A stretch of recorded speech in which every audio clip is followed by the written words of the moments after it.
రెండేళ్లలో ఏం సాధించామని మీరు అనుకుంటున్నారు? చాలా సాధించినాం. నిజంగా అంత నమ్మకం కుదిరిందంటారా ప్రజలకి? ముఖ్యమంత్రిగా కేసీఆర్ గారిని ఎంచుకోవడం అనేది తెలంగాణ ప్రజల అదృష్టంగా భావించాలి. తిరుగులేని నాయకుడు, తిరుగులేని పార్టీ అంటారు. అయితే ఇది బహుశా ఎవరు సమాధానం చెప్పరు తెలిసినా, లేకపోతే కేసీఆర్ గారి రాజకీయ వారసులు ఎవరు? మా ప్రయాణం మొదలుగాక ముందే మీ వారసుడు ఎవరైనా అడగంటే ఇది అన్యాయమైన. వేసవి కాలంలో విద్యుత్ కోతలు ఉండేవి మనకి. ఈ గత సంవత్సర కాలంలో విద్యుత్ కోతలు మనం పెద్దగా చూడలేదు. ఈ పని గత పరిపాలకులు కూడా చేసే అవకాశం ఉండే, ఇంకా చెప్పాలంటే ఇంకెక్కువ ఇచ్చే అవకాశం ఉండే. అప్పుడు కొనే అక్కర్ లేకుండా. మీకు మనసు ఉంది, తెలివి ఉంది అంటారు, వాళ్ళకి లేదంటారు. వడ్డిచ్చేవాడు మనేవాడైతే బంతిలో ఏ మూల కూర్చున్నా తెచ్చి పెడతాడు, మూలగా బొక్క అని అంటారు. అప్పటి ముఖ్యమంత్రి కిరణ్ కుమార్ రెడ్డి గారు కూడా ఒక సందర్భంలో తెలంగాణ విభజన జరిగితే మొత్తం అన్ని ప్రాంతాలు అన్యాయం అయిపోతాయని చెప్పారు. ఇప్పుడు ఆయన ఎదురు పడితే ఆయనకి ఏం చెప్పదలుచుకున్నారు మీరు?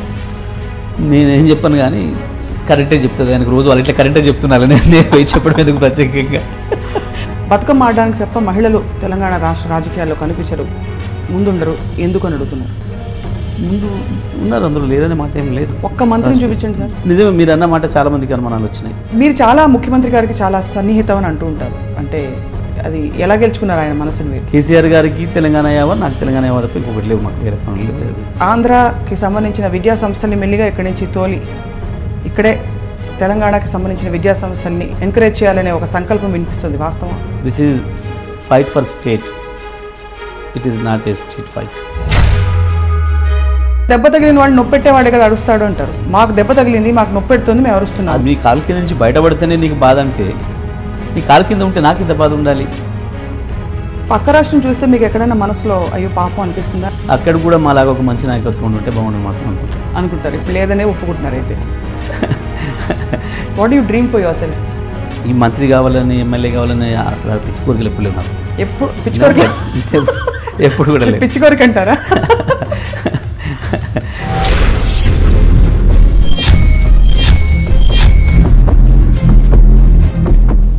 మంత్రి గారు నమస్కారం. నమస్తే. ఐపీఎల్కి స్వాగతం, ఇండియన్ పొలిటికల్ లీగ్. మీరు మా మొదటి అతిథి ఈ కార్యక్రమంలో. ఓకే, సంతోషం. 2 సంవత్సరాల క్రితం వరకు ఉమ్మడి ఆంధ్రప్రదేశ్లో ఒకే పదం వినిపించేది, ప్రత్యేక రాష్ట్రం, తెలంగాణ తెలంగాణ తెలంగాణ. ఇప్పుడు తెలంగాణ తెలంగాణ తెలంగాణ అన్నాక 2 సంవత్సరాల క్రితం తెలంగాణ వచ్చింది. 2వ అవతరణ దినోత్సవం మొన్నే జరుపుకున్నాం. 2 ఏళ్లలో ఏం సాధించామని మీరు అనుకుంటున్నారు? 2 ఏళ్లలో చాలా సాధించినాం.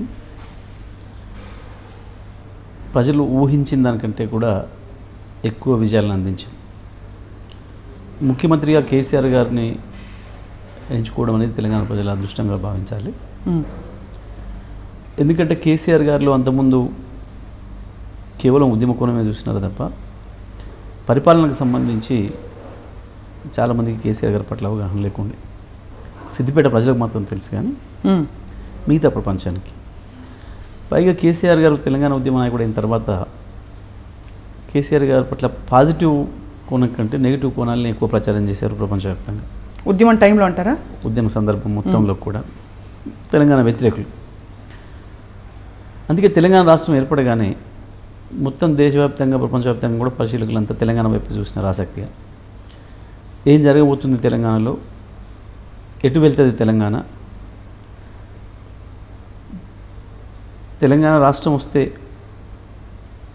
ఇవైతే అని అవైతే అని చీకటి అయిపోతుందని, ఎవరి చేతిలోకి వెళ్ళిపోతుందని, మళ్ళీ కుక్కలు జింప విస్తర అవుతుందని ఇట్లాంటి ప్రచారాలు చేస్తున్నారు. పైగా ఉద్యమకారులు వీళ్ళు ఇది చేస్తారు అట్లా చేస్తారని చెప్పి కూడా లేని అపోహలు సృష్టించినారు. కానీ పరిశీలకులనే కాదు, శత్రువులను కూడా ఆశ్చర్యపరిచే విధంగా ఇష్టం లేని వాళ్ళు కూడా ఒప్పుకొని తీరవలసిన పద్ధతిలో ఇవాళ భారతదేశంలోనే నెంబర్ 1 ముఖ్యమంత్రిగా కేసీఆర్ గారు ఈ 2 సంవత్సరాల కాలంలోనే నిరూపించుకున్నారు.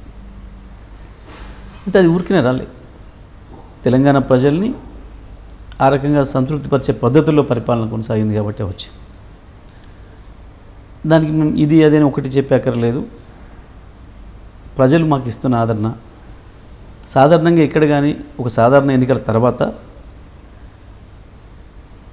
అధికారం ఏర్పాటు చేసిన పార్టీకి రోజు రోజుకు ప్రజాదరణ తగ్గుతుంటూ వస్తుంటుంది సహజంగా మనకు తెలిసిన విషయం.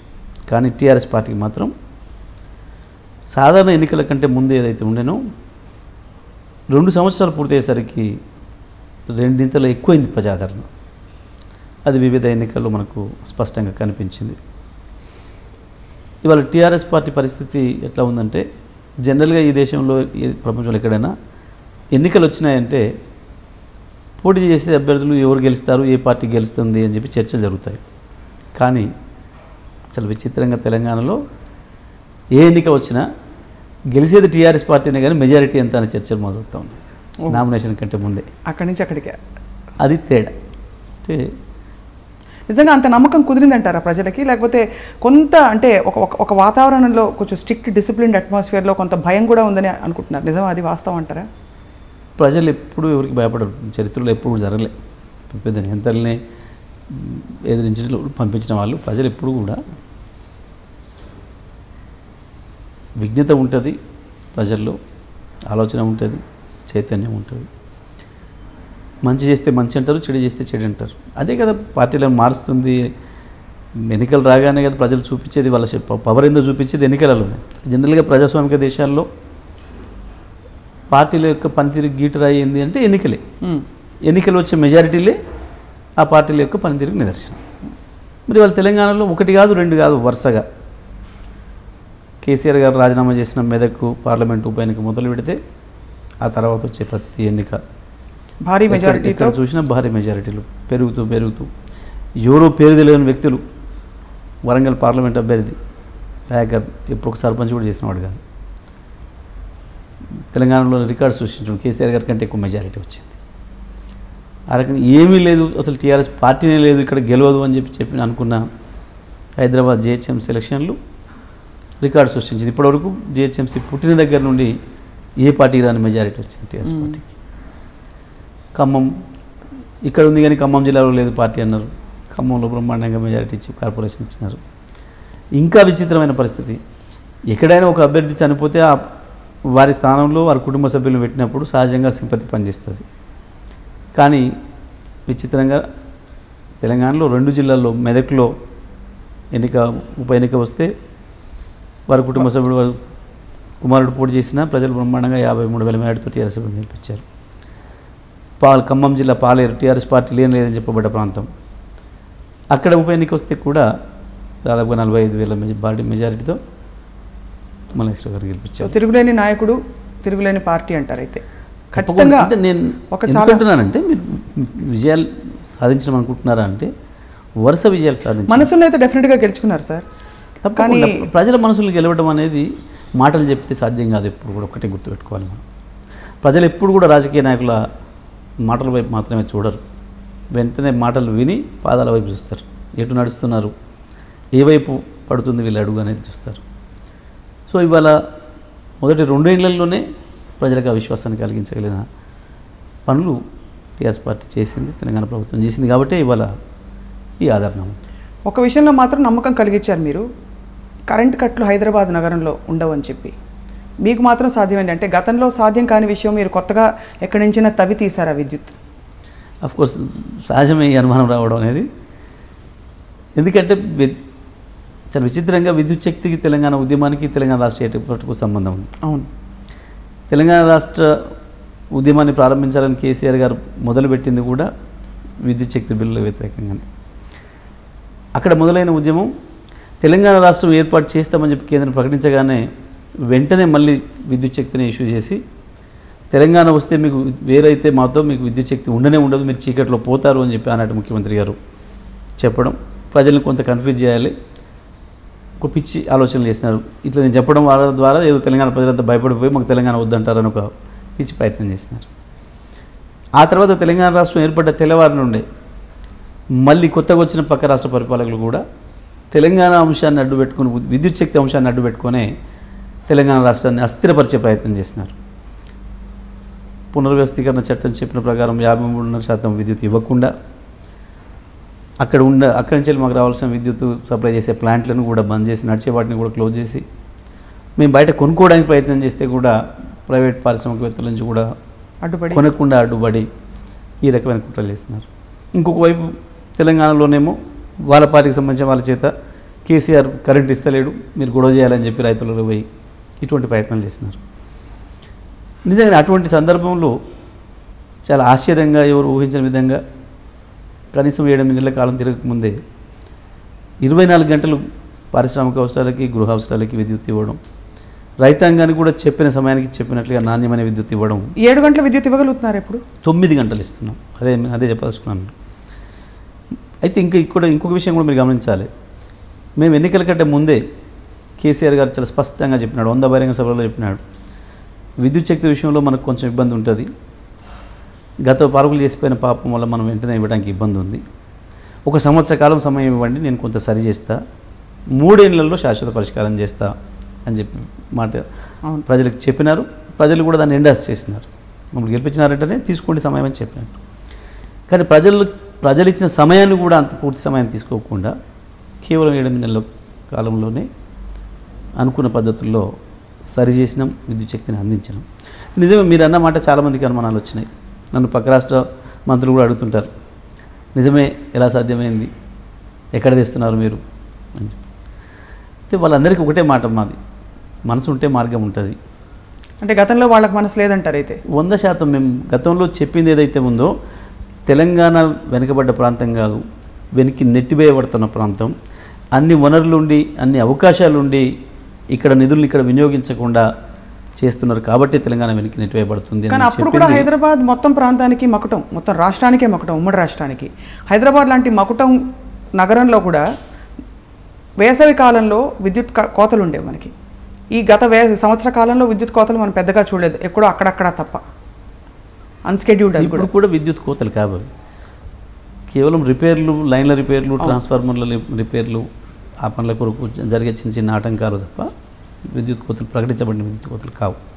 నేను మీకు అక్కడే చెప్తున్నాను.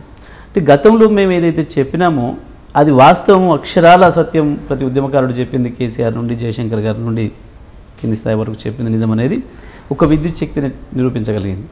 అంటే కొత్తగా మేము ఒక్క యూనిట్ కూడా ఉత్పత్తి చేయకుండానే ఉన్నదాంతోనే సరిచేసి, అప్పటికి ఉన్న విద్యుత్తుతోనే సరిచేసి, కొంత అవసరమైన మేరకు ఇతరుల ద్వారా కొనుక్కొని ప్రజలకి, రైతాంగానికి ఇబ్బంది లేకుండా చెప్పినట్టు చేయగలిగినాం. అంటే ఈ పని గత పరిపాలకులు కూడా చేసే అవకాశం ఉండే, ఇంకా చెప్పాలంటే ఇంకెక్కువ ఇచ్చే అవకాశం ఉండే అప్పుడు, కొనే అక్కర్లేకుండా.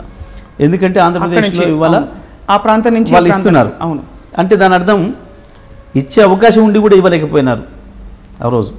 2 అయి ఉండవచ్చు. ఒకటి, పాలకులకి ఇక్కడ ప్రజల పట్ల ప్రేమ లేకపోవడం, రెండవది వారికి ఆలోచనలు లేకపోవడం, ప్రజలకు సేవ చేయాలన్న దృక్పథం లేకపోవడం. ఇక్కడ ప్రాంతమైనా అక్కడ ప్రాంతమైన 100% కనబడుతుంది కదా మీకు, విద్యుత్ శక్తిలోనే కనబడుతుంది, ఎక్కడో అక్కడ లేదు కదా. గతంలో మీరు అన్నట్లు హైదరాబాదులో కేవలం 2 గంటలు 4 గంటలు విద్యుత్ కోతలు ఉండవచ్చు, కానీ తెలంగాణ గ్రామీణ ప్రాంతాల్లో వారాల తరబడి ఒక్కొక్క గ్రామం నెల రోజులు విద్యుత్ శక్తి లేకుండా చీకట్లు మగ్గిపోయినాయి గతంలో. కానీ ఈ సంవత్సరం కాలంగా 1 నిమిషం కూడా కరెంటు పోయిన సందర్భాన్ని మనం చూస్తాం. నాకు ఈ విషయంలో కొన్నిసార్లు సంతోషంగా అనిపిస్తుంది. నాకు 2 సందర్భాలు ఎదురైనాయి. నేను గత సంవత్సరం కెనడా వెళ్ళినాను. అక్కడ వ్యాంకోవర్లో నాకు మిత్రుడు కనిపిస్తున్నాడు. అక్కడ వాళ్ళంతా నేను వచ్చినానని చెప్పి వచ్చినారు.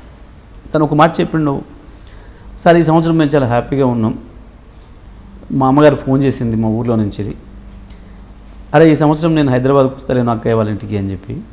ఎందుకు అని అంటే 20 సంవత్సరాలుగా ఎప్పుడైనా సరే వేసవి వస్తే మా అమ్మ నాన్నలు ఊర్లో నుంచి వెళ్ళి హైదరాబాద్కి వచ్చి ఉండేవాళ్ళు, ఊర్లో మంచినీళ్ళు ఉండకపోయేది, కరెంట్ ఉండకపోయేది. ఈ సంవత్సరం ఊర్లో కరెంటు ఉంది, కరెంటు ద్వారా మంచినీళ్ళు ఉన్నాయి, కాబట్టి నేను హైదరాబాద్కి వస్తానరా ఊళ్ళో ఉంటాను చెప్పింది. నాకు చాలా ఆశ్చర్యంగా అనిపించింది, సార్ ఇంత తొందరగా పరిష్కారం చేయగలిగినారు అని చెప్పి. ఆ తర్వాత నేను మొన్న అమెరికా వెళ్ళినప్పుడు, నెల రోజుల క్రితం అమెరికా వెళ్ళినప్పుడు కూడా అటువంటి మాటలే ఇంకొక మిత్రుడు కూడా చెప్పాడు, తెలంగాణ నుంచి, 2 వేరు జిల్లాలకు సంబంధించిన వాళ్ళు. అంటే ప్రజల్లో ఒక విశ్వాసం ఇవ్వగలిగినాం దాని ద్వారా. విద్యుత్ శక్తి విషయంలో నేను మీకు మళ్ళీ 2 ఎందుకు గుర్తిస్తున్నానంటే, గత పాలకులు అనుకుంటే చేయగలిగేది అనేదానికి మేము మళ్ళీ ఉత్పత్తి చేయలే, కొత్తగా ఒక యూనిట్ కూడా రాకుండా చేయగలిగినాము అని అంటే అప్పుడు కూడా చేయగలిగే వాళ్ళే కదా. మీకు మనసు ఉంది, తెలివి ఉంది అంటారు, వాళ్ళకి లేదంటారు. తెలివి సమస్య కాదు, తెలివి అందరికీ ఉంటుంది. తెలివి మాకంటే ఎక్కువనే ఉంటే ఖరాబ్ చేసినారు, అట్లా ఏం లేదు. అట్లా చెప్తే కానీ ప్రజలకు చేయాలి. ప్రజలు మన అంటే ఈ తెలంగాణలో ఒక సామెత ఉంటుందండి, వడ్డిచ్చేవాడు మనవాడైతే బంతిలో ఏ మూల కూర్చున్నా తెచ్చి పెడతాడు మూలగా బొక్క అని అంటారు. అంటే వాడు అక్కడ దాకా 10 మంది ముందున్నా వీళ్ళని తప్పించుకుపోయి అక్కడ చివరికి ఇస్తాడు వాడికి ఇష్టమైంది. ఇక్కడ కూడా అదే జరిగింది. రైట్. అది ఆనాడు మేము మాటల్లో చెప్పినాం, ఇవాళ చేతల్లో చూపించినాం. ఆ తేడా అనిపించింది ప్రజలకి. అట్లా విద్యుత్ శక్తి విషయంలో ముఖ్యమంత్రి గారికి ఉండే తపన, వారికి ఉండే అవగాహన, మొదటి నుంచి విద్యుత్ తిరిగింది కాబట్టి ఉద్యమం కూడా మాకు ఎక్కువగా కలిసి వచ్చింది. రెండవ విషయం, మేము ముఖ్యమంత్రి గారు రివ్యూ పిలిచినారు. ఎట్లా ఉంది, ఓకే, పారిశ్రామికవేత్తలకి గతంలో ధర్నాలు ఉండే, పవర్ హాలిడేస్ ఉండే, ఒక నిమిషం కూడా పోవడం లేదని వాళ్ళు ప్రతి సందర్భంలో సంతోషంగా ఉన్నారు. ప్రజలకు కూడా గృహ అవసరాలకి ఇక్కడ లేదు. బట్ రైతాంగానికి 6 గంటలే ఇస్తున్నాం, 6 గంటలు సరిపోదు, కనీసం 12 గంటల వరకైనా ఇవ్వాలి మనం అనే ఆలోచనకు వచ్చినారు. కానీ దురదృష్టవశాత్తు లైన్స్ కూడా లేవు. విద్యుత్ మేము తెచ్చి సప్లై చేద్దామన్నా వాళ్ళకి ఇవ్వడానికి సబ్స్టేషన్స్, ట్రాన్స్ఫార్మర్స్, లైన్స్ లేవు. సరఫరా లేదు, పంపిణీ లేదు, ట్రాన్స్మిషన్కు లేదు, డిస్ట్రిబ్యూషన్కు లేదు. దాని కొరకు అధికారులంతా కష్టమైతే సార్ కనీసం 1 సంవత్సర కాలంలో 9 గంటలు ఇవ్వడానికి ప్రయత్నం చేద్దాం. 9 గంటలు ఇచ్చినా ఇవాళ తెలంగాణలో ఉన్న భూగర్భ జలాలకు సరిపోయే పద్ధతుల్లో సరిపోతుంది విద్యుత్ శక్తి, రైతాంగం కూడా సంతోషంగా ఉంటారు, 9 గంటలు ఇద్దామని చెప్పి వెంటనే సారు 1 నిమిషం కూడా ఆలస్యం చేయకుండా మాకు ముహూర్తం కూడా పెట్టేశారు. ఏప్రిల్ చివరి నాటికి ఇవ్వాల్సిందే మీరు అని చెప్పి. మరి మా సిబ్బంది అంతా కూడా రాత్రి పగలు పనిచేసి మా కింది స్థాయిలో లైన్మెన్, హెల్పర్ నుండి CMDల వరకు మొత్తం ఇవాళ తెలంగాణ రైతాంగానికి 9 గంటలు నిరంతర విద్యుత్ ఇవ్వడానికి కావాల్సిన ఏర్పాట్లు దాదాపు 2500 కోట్ల రూపాయలతో లైన్లు, సబ్స్టేషన్లు నిర్మాణం పూర్తి చేసినాం. ఏప్రిల్ చివరి వారం నుండే విద్యుత్ తెలంగాణ రైతాంగానికి 9 గంటలు ఇస్తున్నాం. కానీ గత సంవత్సరం కూడా మనకి ఆత్మహత్యలు బాగా పెరిగిపోయాయని వార్తల్లో వచ్చేవి. ఎంతవరకు అందులో వాస్తవాలు ఉన్నాయి? లేక ఆత్మహత్యలు పూర్తిగా లేవని నేను అనను, కానీ పెరిగిపోయినాయి అన్నమాట మాత్రం అబద్ధం. ప్రతిపక్షాలకి అప్పటికి వేరే పనేం లేకుండా పోయింది. అంతకుముందు ఎప్పుడైనా అసెంబ్లీ జరుగుతుంది అని అంటే ప్రతిపక్షాలకు ఉండే ఏకైక అంశం కందిండ్లు పట్టుకొని రావడం, దీపాలు పట్టుకొని రావడం, గుడ్డి దీపాలు పట్టుకొని రావడం, ఎండిపోయిన కంకులు పట్టుకొని రావడం, అసెంబ్లీలో మాట్లాడడం. ఈసారి ఆ పరిస్థితి లేకుండా పోయింది. పోయి ఏదో ఒకటి సృష్టించాలి కాబట్టి అని చెప్పి రైతాంగము తెలంగాణ రాష్ట్రం వచ్చిన తర్వాత అప్పులు చేసి చచ్చిపోలేదు. అప్పుడు ఏదైనా జరిగింది, చచ్చిపోయిన అప్పు చేసి అంటే గతంలో వాళ్ళు చేసిన పాపం అది ఖచ్చితంగా. కానీ వీళ్ళకి అప్పులు ఉన్నాయి కదా, వీళ్ళు మళ్ళీ ఇలా చేసుకోవచ్చు అని చెప్పి వాళ్ళని తక్షణం ఆదుకునే ప్రయత్నం జరిగినాయి. తప్పకుండా ఫస్ట్ జరిగింది రుణమాఫీ. రుణమాఫీ చెప్పిన ప్రకారం, అనుకున్న ప్రకారం ఎంత భారమైనా సరే రుణమాఫీ ప్రారంభం చేసినాం, రైతాంగానికి భరోసా ఇచ్చినాం. ఆ పద్ధతిలో వాస్తవానికి గతంలో కంటే తగ్గింది. ఇంకో మాట కూడా ఇక్కడ చెప్పాలి మీకు, తెలంగాణ రాష్ట్రం ఏర్పడ్డ జూన్ 2వ తారీఖు 2014 ఏదైతే ఉందో దానికంటే ముందు రోజు ఉంది ఆత్మహత్య, తెల్లవారి ఉంది. అంటే ఇది టీఆర్ఎస్ పార్టీ వచ్చిన తర్వాతనో, టీఆర్ఎస్ పార్టీ ప్రభుత్వ విధానాల వల్లనో వచ్చింది కాదు. అది గత పాలకులు చేసిన పాపం కొనసాగుతూ వచ్చింది. ఇప్పుడు చూడండి, విద్యుత్ శక్తి విషయంలో, ఇతర విషయాల్లో మేము ఒక విశ్వాసం ఇచ్చిన తర్వాత వినపట్టలేదు. పరిస్థితులు మారుతున్నాయంటారు. తప్పకుండా తెల్లవారి రాగానే ఇవ్వనంటే జేబులో డబ్బులకి కాదు కదా తీసి ఇవ్వటానికి. రైతాంగానికి ఒక ధైర్యాన్ని ఇవ్వాలి అంటే ప్రకృతి కూడా సహకరించాల్సిన అవసరం ఉండే, కొంత అది కూడా ఇబ్బంది జరిగింది. కానీ ఇవాళ పోయింది ఆ పరిస్థితి. సంక్షేమ రంగంలో మేము పెట్టిన డబ్బులు ఏదైతున్నాయో దాదాపు 25,000 నుంచి 30,000 కోట్ల రూపాయలు ఇవాళ ప్రజలకు ఏదో రూపంలో, వివిధ పథకాల రూపంలో చేరినాయి. వాళ్ళకి ఇవాళ ఒక ఆసరా ఇచ్చినాయి, అది కూడా కొంత ఉపయోగపడింది. రైతాంగానికి సంబంధించి అసలు పుట్టిందే ఉద్యమం రైతుల కొరకు, విద్యుత్ శక్తి రైతుల కొరకు ప్రధానంగా ఆనాడు మొదలైంది. అవును, తెలంగాణ వ్యవసాయ రంగం మీద ముఖ్యమంత్రి గారికి ఉండే అవగాహన ఇంకెవరికి లేదు ప్రపంచంలో. కాబట్టి రైతుల విషయంలో ఎక్కడ తక్కువ చేసే ప్రసక్తే లేదంటారు. అసలు ఎవరు ఊహించని పద్ధతుల్లో కార్యక్రమాలు జరుగుతూ ఉన్నాయి. తెలంగాణ రైతాంగం యొక్క వ్యవసాయాన్ని కూడా ప్రభుత్వమే బాధ్యతగా భావిస్తూ ఉంది. రేపు ఈ సంవత్సరం నుండి ప్రతి 2,000 హెక్టార్లకు ఒక వ్యవసాయ అధికారిని నియమించి ప్రతి ఎకరం భూమిని అతడే భూసార పరీక్షలు చేయించాలి. ఆ భూమిలో ఏ పంట పెడితే ఎక్కువ లాభం వస్తుందో, ఎక్కువ దిగుబడి వస్తుందో రైతాంగానికి చైతన్యాన్ని ఇవ్వాలి, ఆ ఎడ్యుకేషన్ ఇవ్వాలి. ఆ విత్తనాలు ఎక్కడ దొరుకుతాయో కూడా తనే తెప్పించి ఇవ్వాలి. దానికి కావాల్సిన రసాయనాలు, ఎరువులు కూడా తనే చెప్పాలి, అందుబాటులో పెట్టాలి. పండిన పంట కూడా మార్కెట్లో ఎక్కడ ధర ఎక్కువ వస్తుందో కూడా గైడెన్స్ ఇవ్వాల్సిన అవసరం. ఈ బాధ్యతలన్నీ పెడుతూ ప్రతి 2000 హెక్టార్లకు ఒక వ్యవసాయాధికారిని కూడా పెట్టి నియామకం ఇప్పటికే పూర్తి చేస్తూ ఉంది. ఈ పద్ధతుల్లో ఇంకా చెప్పాలంటే తెలంగాణ ఒక అదృష్టమైన ప్రాంతం. ఎందుకంటే ఇక్కడ 4 రకాల నేలలు ఉన్నాయి. ఒకే చోట ఇట్లాంటి నేలలు ఉండడం అనేది సాధ్యం కాదు. అది ఒక తెలంగాణలో ఉన్నది ప్రపంచంలో. ముఖ్యమంత్రి గారు ఎట్టి పరిస్థితుల్లో ఇక్కడ విత్తనాలు పండించడానికి కావాల్సిన వాతావరణం, అనుకూలమైన వాతావరణం ఉంది. దీన్ని భారతదేశానికి విత్తన కారాగారంగా చేయాలి అని చెప్పి, విత్తన భండాగారంగా చేయాలని చెప్పి విత్తన భండాగారంగా చేయాలి అని చెప్పిన సీడ్ బౌల్ ఆఫ్ ఇండియా అవుతుంది తెలంగాణ అని చెప్పి. నిజంగా ముఖ్యమంత్రి గారి ప్రణాళికలు కనుక అన్నీ అమల్లోకి వస్తే భారతదేశానికే కాదు, ఇది సీడ్ బౌల్ ఆఫ్ వరల్డ్ అవుతుంది. సీడ్ బౌల్ ఆఫ్ వరల్డ్ అవుతుంది. ప్రపంచానికి విత్తనాలు పంపించగలిగిన వాతావరణం అంటే ప్రపంచంలో అన్ని దేశాల్లో ఉండే వాతావరణ పరిస్థితులు, అక్కడ ఆ నెలల్లో పండగలిగిన పంటలు అన్నిటికి సంబంధించిన విత్తనాలు ఇక్కడ తయారు చేసే అవకాశం ఉంది మనకు. ముఖ్యమంత్రి గారికి అది కూడా ఒక కళ ఉంది. అది మొట్టమొదటగా ప్రాధాన్యతలు వారు క్రమం ఏర్పాటు చేసుకున్నారు. తెలంగాణ ప్రజలు తక్షణం కోరుకుంటున్నది ఏంది, లాంగ్ టర్మ్లో ఏం కావాలనే విషయంలో ముఖ్యమంత్రి గారికి స్పష్టమైన అవగాహన ఉంది. ఇప్పుడు ఇదే క్రమంలో ఒక సద్విమర్శ ఉంది. ఆ సద్విమర్శ ఎందుకంటున్నానంటే ఒక విధంగా మంచిది, ఒక విధంగా కాదని వాదించే వాళ్ళు ఉన్నారు. బతుకమ్మ ఆడడానికి తప్ప మహిళలు తెలంగాణ రాష్ట్ర రాజకీయాల్లో కనిపించరు, ముందుండరు, ఎందుకు అని అడుగుతున్నారు. ముందు ఉన్నారు, అందులో లేరనే మాట ఏం లేదు. ఒక్క మంత్రిని చూపించండి సార్. మంత్రి లేకపోవడం అనేది ఒక్కటే పెద్ద సమస్య కాదు. మంత్రి లేకపోయినంత మాత్రాన మహిళలు లేరనో, మహిళలకి లేదు ప్రభుత్వం ఇచ్చే కార్యక్రమాలు వీలైనంత మేరకు ఎక్కువగా మహిళలకే ఇస్తా ఉన్నాం. వీళ్ళ మేము కొనిచ్చే దళితుల గురించి 3 ఎకరాల భూమి మహిళల పేరు మీద ఇస్తూ ఉన్నాం. ఆసరా పెన్షన్లలో అత్యంత శాతం 75% పైగా ఉంది మహిళలే. ప్రతి విషయంలో కూడా ప్రభుత్వం నుంచి వచ్చే ప్రతి సంక్షేమ కార్యక్రమం మహిళలకే చెందుతూ ఉంది. ఆ రకంగా మహిళల ఆర్థిక స్వావలంబన, మహిళలు ముందెందుకు లేరు అంటే రాజకీయాలు ఈ నిర్ణయాలు మహిళలు పురుషులకు ఎవరో ఒకరు తీసుకొచ్చి ముందర పెట్టి చూపించుకొని ప్రచారం చేసుకునే అటువంటి చీప్ టాక్టిక్స్ మా దగ్గర లేవు, ముఖ్యమంత్రి గారి దగ్గర లేవు.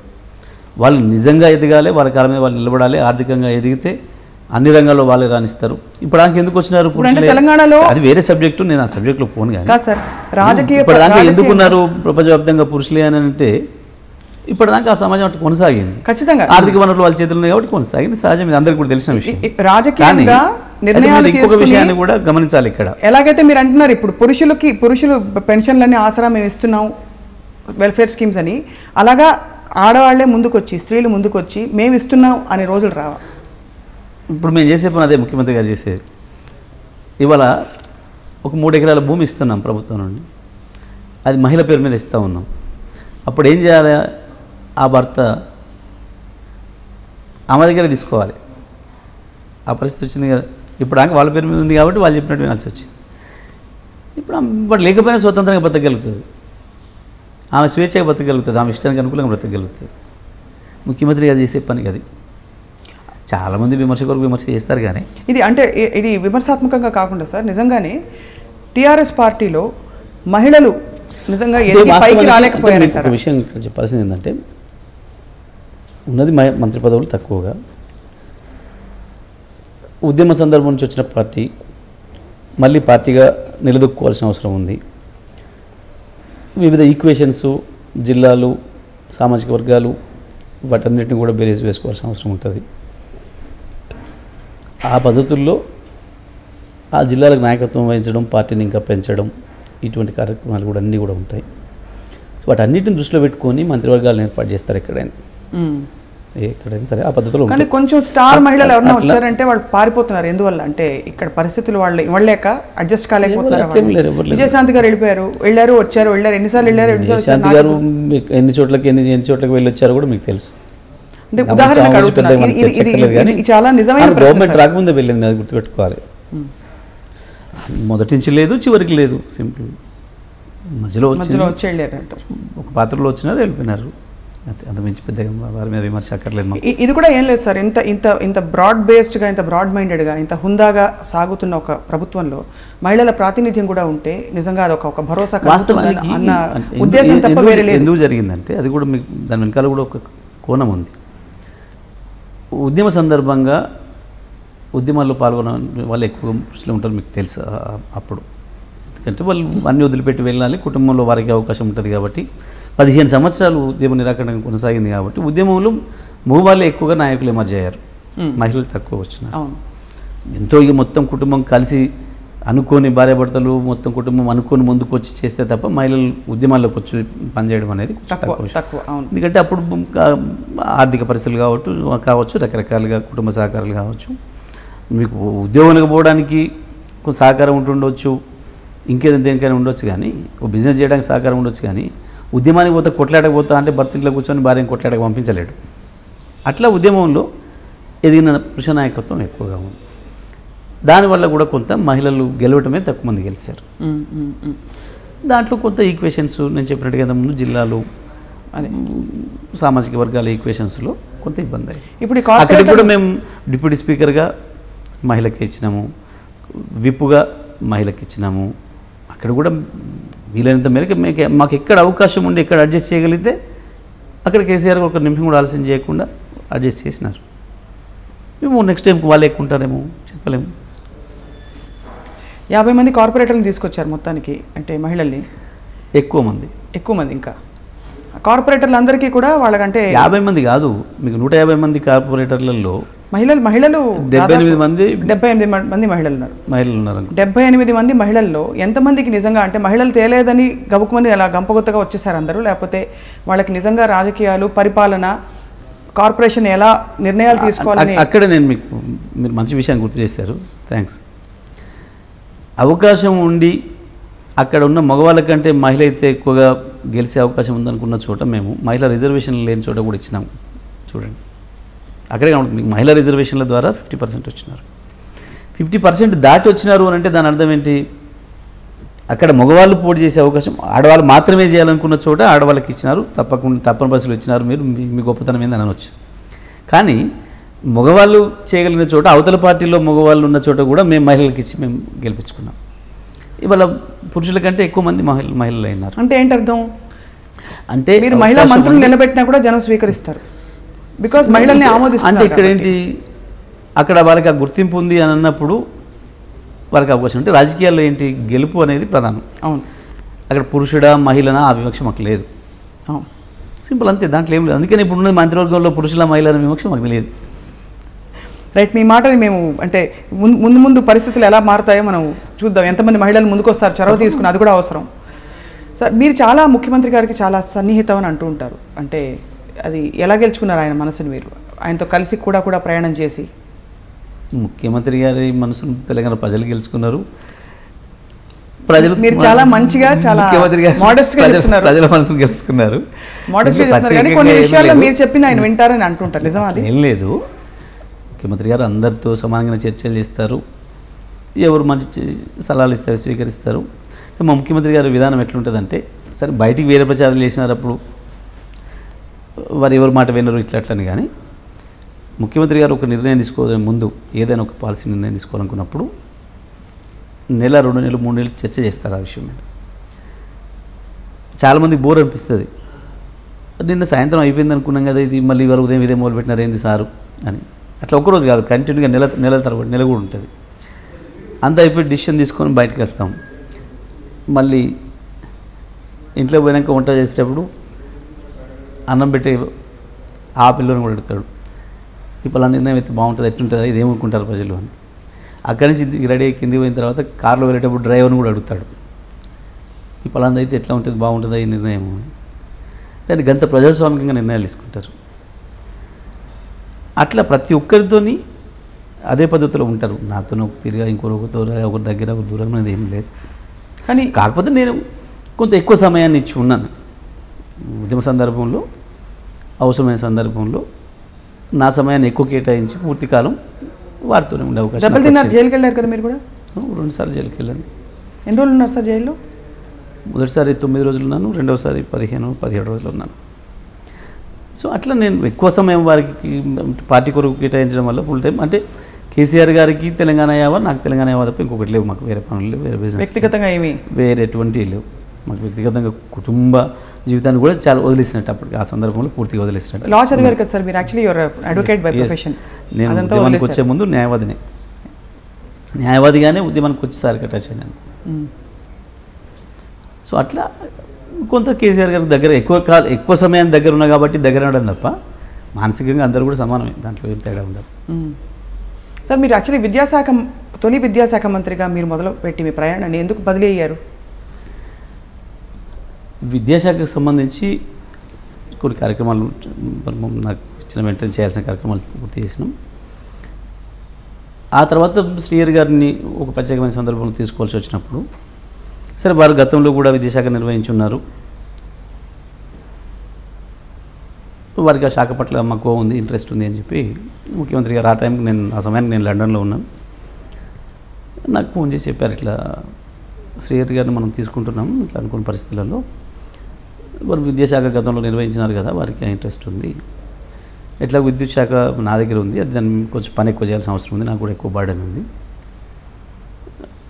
మీరు తీసుకుంటే బాగుంటుందేమో అంటే మంచి సంతోషం, ఎట్లాగో దాంట్లో పని ఎక్కువ ఉంది, ప్రజలకు చేరువవడం కూడా అవకాశం ఉంది, తప్పకుండా చేస్తానని చెప్పినాను. అట్లా వచ్చింది తప్ప దాంట్లో పెద్ద వేరే. ఇప్పుడు అంటే మీ శాఖ కాకపోయినా కూడా ఇక్కడ ఆంధ్రాకి సంబంధించిన విద్యా సంస్థల్ని మెల్లిగా ఇక్కడి నుంచి తోలి ఇక్కడే తెలంగాణకి సంబంధించిన విద్యా సంస్థల్ని ఎంకరేజ్ చేయాలనే ఒక సంకల్పం వినిపిస్తుంది, వాస్తవం? అట్లాంటి చర్య ఏది కూడా జరగలేదు, చాలా స్పష్టంగా చెప్పినారు ముఖ్యమంత్రి గారు. నారాయణ చైతన్య ఇవన్నీ ఉన్నాయి, వాళ్ళందరూ కొనసాగుతున్నారు, ఏ ఒక్కరు కూడా ఒక బ్రాంచ్ మూసేయలేదు. నాకు తెలిసి ఈ మధ్యకాలంలో ఇంకా ఒకటి కొత్త బ్రాంచ్లు కూడా పెట్టినా తెలిసింది. హైదరాబాద్లోనే కాకుండా గ్రామీణ ప్రాంతాలు కూడా ఇంకా కొన్ని బ్రాంచ్లు పెంచినారని తెలిసింది నాకు. ఎక్కడ కూడా అటువంటి వివక్ష ఎప్పుడు లేదు, అట్లాంటి ఆలోచన కూడా లేదు. బయట దేశాల నుంచి వచ్చి పెడుతున్నారు యూనివర్సిటీలు, బయట రాష్ట్రాల నుంచి వచ్చి పెడుతున్నారు ఇన్స్టిట్యూషన్స్. అటువంటి సందర్భంలో ఇక్కడ అట్లాంటిది ఎప్పుడు కూడా జరగలేదు. పైగా ముఖ్యమంత్రి గారి యాటిట్యూడ్ ఎట్లా ఉంది అనే విషయంలో కూడా ప్రజలందరికీ కూడా తెలుసు. మొన్న జిహెచ్ఎంసీ ఎన్నికల్లో కూడా ఆ ప్రాంతం నుంచి వచ్చి ఇక్కడ సెటిల్ అయిన మిత్రులందరూ కూడా ఇది మేము హైదరాబాద్ వెళ్ళాం, మా హైదరాబాద్ మేము కూడా టీఆర్ఎస్లో ఉంటామని చెప్పి వాళ్ళు వన్ సైడ్గా ఓట్లు వేసిన సందర్భం కూడా మనం చూసినాం. అక్కడ అట్లాంటి వివక్ష ఇక్కడ చిన్న విషయం మాత్రం కూడా లేదు. ఆ ఫీలింగ్ అంతా విభజన జరిగి రాష్ట్రం ఏర్పడ్డాక పోయిందంటారు? అంతకు ముందు కూడా మేము ఆ ఫీలింగ్ తీసుకురాలి. ఇక్కడ కూడా మీరు గమనించాల్సింది ఏంటంటే కేసీఆర్ గారు ఉద్యమ ప్రారంభం సందర్భంలో చెప్పినారు, మనం ఉద్యమాన్ని ఎట్లా నడపాలనే చర్చ వచ్చినప్పుడు ఇది ఎవరికో వ్యతిరేకమైన ఉద్యమం కాదు, మనది మనకు కావాలనే ఉద్యమం, మన రాష్ట్రం మనకు కావాలి అని కోరుకుంటున్నాం తప్ప ఎవరో వెళ్ళిపోవాలనో ఎవరికి ఏదో నష్టం జరగాలని మనం కోరుకోవడం. This is fight for state, it is not a street fight అని చెప్పి చాలా క్లియర్ చెప్పినారు సార్ ఆ రోజు. How eloquently put, fight for state, not state fight, street fight, street fight. Sir చెప్పింది అదే మాట. But there were street fights all over. No, in the process. No, never. ఎప్పుడు జరగలేదు. నెవర్, ఒక్క రోజు కూడా ఒక్క క్షణం కూడా ఎప్పుడు జరగలేదు. మీకు చెప్తాను, చాలా స్పష్టంగా వారు ఒకటే చెప్పినారు, ఇది ఎప్పటికైనా ఒక రాష్ట్ర ఏర్పాటు నిర్ణయం అనేది భారత పార్లమెంట్ నుంచి వెలువడవలసిన రాజకీయ ప్రక్రియ, అది చట్టసభలోకి వెళ్ళడం ద్వారానే సాధ్యమవుతుంది. ఒకవైపు ఉద్యమాన్ని నడుపుతూనే చట్టసభలోకి మనం వెళ్ళి అక్కడ అందరిని ఒప్పించి తెచ్చుకోవాలి తప్ప ఆ సందర్భంలో అవతలి వాళ్ళని కూడా ఒప్పించాల్సిన అవసరం ఉంటుంది. మనం వాళ్ళకు కొంత నొప్పి కలిగినా బాధ కలిగినా వాళ్ళని కూడా ఒప్పించాల్సిన పరిస్థితి కూడా ఉంటుంది. కాబట్టి మనం ఎప్పుడు కూడా వ్యతిరేక భావజాలంతో పోవద్దు. 69లో వ్యతిరేక భావజాలంతో వెళ్ళడం ద్వారానే ఉద్యమం నష్టపోయింది. అది ఇట్లా పాల పొంగులాగా వచ్చి పడిపోతుంది తప్ప అట్లా వచ్చేది ఏది కూడా ఎమోషనల్గా వచ్చేది ఇట్లా ఉండకూడదు. అవతల వాళ్ళని ఆలోచింపజేసేటట్టుగా ఉండాలి. మా కోరిక న్యాయమైంది అని చెప్పి మనం ఒప్పించాలి తప్ప నువ్వు అన్యాయం చేస్తున్నావు అని చెప్పి వాడి మీద దాడి చేయడం కాదు మనం చేయాల్సిన పని. ఈ లైన్ తీసుకున్నారు సార్. 2009లో డిసెంబర్లో ఈ నిరాదీక్ష చేస్తున్న సందర్భం వరకు కూడా ఎక్కడ ఒక చిన్న ఇన్సిడెంట్ లేదు. మీరు బాగా గుర్తు చేసుకోండి, మీరు కూడా మీడియాలో ఉన్నారు అప్పటికి. ఎక్కడ ఒక చిన్న ఇన్సిడెంట్ కూడా జరగలేదు. ఎప్పుడైతే డిసెంబర్ 9 నాడు ప్రకటన వచ్చిన తర్వాత ఆంధ్రాలో వ్యతిరేక ఉద్యమం ప్రారంభమై ఆంధ్ర ప్రాంత నాయకులు కొందరు హైదరాబాదులో కూడా ఉండి కొన్ని అనుచితమైన వ్యాఖ్యలు చేసి తెలంగాణ వ్యతిరేక వ్యాఖ్యలు చేసి కొంత గందరగోళాన్ని సృష్టించి కేంద్ర ప్రభుత్వాన్ని భయపెట్టించి రాజీనామాల డ్రామాలాడి ఏదైతే వచ్చిన తెలంగాణ ప్రకటనను ఆపేయడానికి మళ్ళొక ప్రకటన చేయించినారో 23 డిసెంబర్ నాడు, ఆ తర్వాత మాత్రమే తెలంగాణలో కొంత ఎమోషన్స్ వచ్చినమాట వాస్తవం. మీకు ఆ గ్యాప్ పీరియడ్లో చూడండి, ఆ 10 రోజులు 9 నుంచి 23 వరకు ఒక్కసారి మీరు మీడియా టేబుల్ పరిశీలిస్తే, పత్రికల్లో వార్తలను చూస్తే ఏ ప్రాంత నాయకులు ఎట్లా రెచ్చగొట్టే పద్ధతులు మాట్లాడినారు అన్నీ కనిపించిపోతాయి, స్పష్టంగా కనబడుతుంది మీకు. అంత వాళ్ళు చేసిన సందర్భంలో కూడా తెలంగాణ వైపు నుంచి మేము ఒక్కరం కూడా ఒక మాట అంటే అలా అడిగితే దెబ్బ తగిలిన వాడు నొప్పెట్టేవాడే కదా అరుస్తాడు అంటారు. మాకు దెబ్బ తగిలింది, మాకు నొప్పెడుతుంది, మేము అరుస్తున్నాం. అదే అక్కడే కదా మేము అంటున్నాం. అదే మీకు దెబ్బ ఇవాళ ఏదో మేము మా అంతలో మేము విడిపోతున్నట్టే దెబ్బ తగిలిందని మీరు అంటే, 60 ఏళ్ళ నుంచి మీరు మమ్మల్ని మీ కాలు కింద తొక్కి పెడితే మేము ఎట్లా బాధపడాలి అనేది కూడా అర్థం చేసుకోమని చెప్పినాం. మేము మీ కాలు కింద నుంచి బయటపడితేనే నీకు బాధ అంటే, నీ కాలు కింద ఉంటే నాకు ఇంత బాధ ఉండాలి. అది అర్థం చేసుకోవాలి. ఇది ఎట్లా అవుతుంది? మేము ఆ రోజు అన్నది వాస్తవం అని వాళ్ళు నిరూపితమైంది కదా. మీకు ఒక విద్యుత్ శక్తి విషయంలోనే కనిపించింది కదా మేము చెప్పింది నిజమని. ఒక విద్యుత్ శక్తి విషయంలోనే కాదు, ఇవాళ నిధులకు సంబంధించి చూస్తూ ఉన్నాం. గతంలో మేము చెప్పినాం నిధులు మావి అక్కడ వాడుతున్నారు అని చెప్పి. ఎందుకు అవుతుంది? బాగా అంచెలు మేమే తెచ్చుకోవట్లేదు. విజయవాడలో కట్టే ట్యాక్స్, గుంటూరులో కట్టే ట్యాక్స్ను, విజయవాడలో కట్టే ట్యాక్స్ను, అమలాపురంలో కట్టే ట్యాక్స్ను మేము ₹1 తెచ్చుకోవడం లేదే. ఏ రాష్ట్రం ఫండ్ ఆ రాష్ట్రానికి ఉంటుంది కదా. మంచివన్నీ మీకు వచ్చేసాయని మా గుంటూరు మాకేం రాలేదు, అమలాపురం మాకేం రాలేదు, విజయవాడ మాకేం రాలేదు, వాళ్ళకే ఉంది. మంచి డెవలప్ చేసి ఏ ప్రాంతానికి ఆ ప్రాంతమే ఉన్నది తప్ప మంచి మీకు వచ్చుడు చెడే మాకు వచ్చడం లేదు కదా. ఎక్కడే ఉన్నాయి. అక్కడ ప్రాజెక్ట్ ఇక్కడికి రాలే, పోలవరం మాకేం రాలే, బ్రహ్మంగారి మఠం మాకేం రాలే, ప్రకాశం బ్యారేజ్ అక్కడే ఉంది విజయవాడలో, మా దగ్గరికి రాలే, నల్గొండకి రాలే, లేకపోతే రంగారెడ్డికి రాలే. ఎక్కడెక్కడే ఉంది. వాళ్ళ మాటల్లో పొరపాటు ఉండే, వాళ్ళ చేతల్లో పొరపాట్లు ఉండే. ఇవాళ మా గ్రామాలలో ఆశ్చర్యపోయినారు ప్రారంభంలో ప్రజలు. ఒక్క ఊరికి నెలకు 10 లక్షల రూపాయలు వస్తూ ఉన్నాయి. మీరు ఇంతకుముందు అన్నట్టు ఇక్కడ తొప్పుకొచ్చిండా కేసీఆర్ అన్నట్టుగా ప్రజలు అనుకునేది, ఎక్కడ తీస్తున్నాడు కేసీఆర్ ఇవి అని, ప్రింట్ చేస్తున్నాడా, గిన్ని పైసలు ఎట్లా పంపుతున్నారు మన ఊర్లకు. అసలు పెన్షన్ల పేరు మీద ఒక్కొక్క ఊరు 10 లక్షల రూపాయలు తీసుకుంటుంది ఇవాళ. ఆ ఊర్లో ఒక 10 లక్షల రూపాయలు వచ్చినాయి ప్రతి నెల అంటే ఆ ప్రజల్లో ఎంత సంతోషం ఉంటుంది, ఎంత ఆనందం ఉంటుంది. ఇవాళ మీరు ఏ గ్రామానికి వెళ్ళి చూడండి తెలంగాణలో, గతంలో మీరు ఒక 2 సంవత్సరాల క్రితం వాళ్ళ ఫోటో ఉంటే చూడండి, ఇప్పుడు చూడండి. పెద్ద మనుషులు 60 ఏళ్ళు దాటిన పెద్ద మనుషులలో కూడా ముఖాల్లో ఎంత తేజస్సు ఉందో, ఎంత కలగనబడుతుందో. అన్నిటికీ మించి పెరిగిన వాళ్ళ గౌరవం, వాళ్ళ ఇంట్లో వాళ్ళ కోడళ్ళు కొడుకులు వాళ్ళని గౌరవించే పద్ధతి, వాళ్ళ మనవరాలు గౌరవించే పద్ధతి, వాళ్ళకి ఇవాళ చాలా తృప్తిగా ఉన్నారు. ఇంత వరుసగా 2 సంవత్సరాల కరువు పరిస్థితులలో కూడా తెలంగాణలో ఎక్కడ కూడా ఒక రాకెలతో పడుకున్న సందర్భం లేదు. చాలా సందర్భాలు మా గ్రామాలకు వెళ్ళినప్పుడు అంటుంటారు ప్రజలు, సరే ఇప్పుడు ఈ సందర్భంలో కనుక గత పాత ప్రభుత్వమే కనుక ఉంటే ఇవాళ ఏమయ్యేదో ఊహించుకోవడానికే భయంగా ఉంది మాకు. తెలంగాణ పరిస్థితి ఎట్లా ఉంటుండే, గ్రామాలు నిజానికి మీరు గుర్తు చేశారు కాబట్టి సార్, అప్పట్లో అంటే మన అప్పటి ముఖ్యమంత్రి కిరణ్ కుమార్ రెడ్డి గారు కూడా ఒక సందర్భంలో తెలంగాణ విభజన జరిగితే మొత్తం అన్ని ప్రాంతాలు అన్యాయం అయిపోతాయని చెప్పారు. ఇప్పుడు ఆయన ఎదురు పెడితే ఆయనకి ఏం చెప్పదలుచుకున్నారు మీరు?